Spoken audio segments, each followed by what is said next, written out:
Hello friends, welcome to my YouTube channel. ఇవాళ మనం potato curry ఎలా చేయాలో చూద్దాం. ముందుగా ఒక 3 పొటాటోలు కడిగి పెట్టుకొని పీల్ చేసేయండి. చిన్న చిన్నగా ముక్కలు కట్ చేసుకోండి. ఇలా ఒక చిన్న సైజు, మరి పెద్దగా కాకుండా మరి చిన్నగా కాకుండా మీడియం సైజులో పీసెస్ లాగా కట్ చేసుకొని పెట్టుకోండి. అలానే టమోటా, చిల్లీ, ఆనియన్ అన్నీ కూడా చిన్న చిన్న పీసెస్ లాగా కట్ చేసుకొని పక్కన పెట్టుకోండి. ముందుగా ప్యాన్ పెట్టుకొని అందులో ఒక 2 టేబుల్ స్పూన్ ఆయిల్ వేసేసుకోండి. అందులోకి చెక్క, లవంగం, ఇలాచి మసాలా ఐటమ్స్ ఇవన్నీ కూడా వేసుకొని అవి కొంచెం ఫ్రై అవ్వాలి. ఈ కర్రీ చపాతీలోకి, రైస్లోకి, వెజిటేబుల్ రైస్లోకి కూడా చాలా బాగుంటుంది. ఇది ఒకసారి టేస్ట్ చేయండి. అందులోకి ఆవాలు, జీలకర్ర వేసేసుకొని అవన్నీ కూడా కొంచెం ఫ్రై అవ్వాలి. అందులోకి మనం ముందుగా కట్ చేసి పెట్టుకున్న ఆనియన్స్ వేసి బాగా ఫ్రై చేసుకోండి. ఆనియన్స్ గోల్డెన్ కలర్ వచ్చేంత వరకు ఫ్రై చేసుకోండి. అందులోకి ముందుగా కట్ చేసి పెట్టుకున్న చిల్లీస్ వేసి అవి కూడా కొంచెం ఫ్రై అవ్వాలి. అందులోకి మనం కరివేపాకు కొంచెం యాడ్ చేసేసుకోండి. అవి కూడా ఫ్రై అవ్వాలి. బాగా చిటిపటలాడుతూ సౌండ్ వస్తుంది.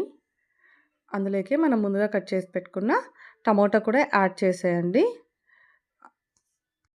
అంతా కూడా ఒకసారి బాగా మిక్స్ చేసుకోండి.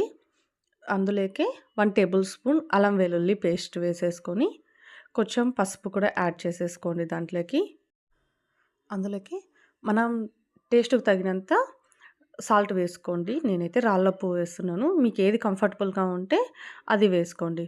అంతా కూడా ఒకసారి బాగా కలిసేంత వరకు కూడా బాగా ఫ్రై చేసుకోండి. అల్లం వెల్లుల్లి పేస్ట్ పచ్చి వాసన పోయేంత వరకు. ఆ తర్వాత మూత పెట్టేసి టమోటా కూడా అంతా బాగా మగ్గేంత వరకు కూడా మూత పెట్టేయండి.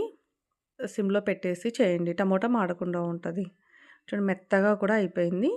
అంతా కూడా బాగా సాఫ్ట్గా అవ్వాలి. అలానే మధ్యలో కలపడం వలన కింద మాడకుండా నీట్గా ఉంటుంది. ఒక 2 మినిట్స్ అలా పెట్టేసి చూడండి బాగా సాఫ్ట్ అయిపోయింది.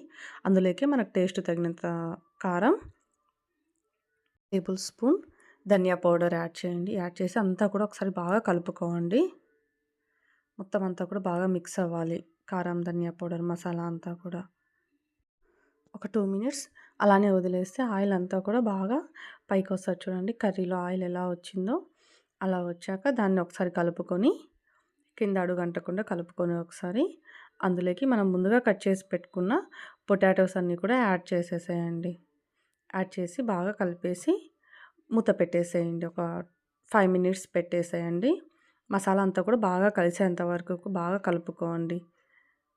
అలాగా గ్రేవీ మొత్తం కూడా పొటాటోస్ మొత్తం గ్రేవీ అంతా కూడా బాగా అబ్జర్వ్ చేసుకుంటాయి. ఒక 2 మినిట్స్ అలా మూత పెట్టేసి వదిలేసేయండి కలిపిన తర్వాత. ఆ తర్వాత ఓపెన్ చేసి ఒకసారి కలుపుకొని కింద అడుగంటకుండా ఒక మీడియం గ్లాస్ తీసుకొని ఒక మీడియం గ్లాస్ వాటర్ వేసేసేయండి. వాటర్ వేసేసి ఒకసారి బాగా కలుపుకొని మరీ మూత పెట్టుకోండి. పొటాటోస్ ఉడికేంత వరకు కూడా మూత పెట్టేసుకోండి. ఉడికే లోపల మనం మసాలా ఎలా ప్రిపేర్ చేసుకోవాలో చూద్దాం ఇప్పుడు. ఒక మిక్సీ జార్ తీసుకొని అందులోకి శనగిత్తనాలు ఒక చిన్న కప్ ఆఫ్ శనగిత్తనాలు యాడ్ చేసుకొని ఒక 4-5 కాజు, తెల్ల నువ్వులు ఒక టేబుల్ స్పూన్, అందులోకి కొంచెం ఒక 2 పీసెస్ అలాగా 2 ఇంచెస్ ఆఫ్ ఎండు కొబ్బరి అంతా కూడా ఫైన్ పేస్ట్ లాగా కొన్ని వాటర్ వేసుకొని ఫైన్ పేస్ట్ లాగా మిక్స్ ఆడిచ్చేసేయండి.